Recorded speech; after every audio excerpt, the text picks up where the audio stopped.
I think obviously what's going on in the world of digital. I think to start, that if you look at China and you look at the market capitalization of their online companies, whether it's Tencent or Alibaba or whatever, I mean, the scale is in billions, right? And if you look at India, we're still at a very nascent stage of what's going on, and I think that has to be the next frontier. I see recently that a lot of new online ventures are being funded by venture capitalists, but again, the numbers are very small. But clearly, I think that is the space that has to be the space of the future. And I would love to see something big coming out of India. So to me, I think that's one big trend. I see in Indonesia very successful usage of mobile phones and communication through mobile phones. And I think again, given the growth of smartphones in India and 3G, I think that has to be something that will be the next wave in that country.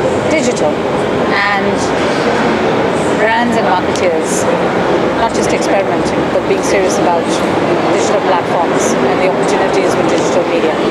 We're certainly seeing a huge increase in digital ad spends, both from very traditional advertisers as well as companies who probably have never advertised before and who are exposing their brand and taking advantage of digital platforms as their first point of entry, which is interesting because we've come from a scenario of media planning and buying where digital was pretty much bolted onto media plans as an afterthought. But to see brands choosing digital as their only media vehicle, whether that's for product launches or for brand building, is interesting, and we want to see more of it.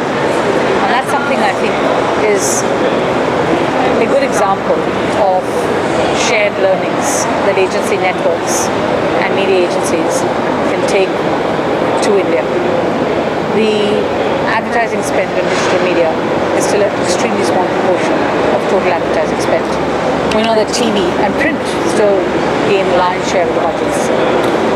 But there's nothing to stop marketeers from reaching out to that very large proportion of youth and affluent consumers using digital. And I think what would help is obviously the growth and the development of technology. With the introduction of 3G and probably 4G soon, there'll be a lot more video consumption on mobile phones and tablets and any handheld device, which hasn't been the case as much up until now. And that presents an opportunity both for media owners and content producers, but also brands to be able to utilize that space and come up with very innovative marketing campaigns. And that's something that is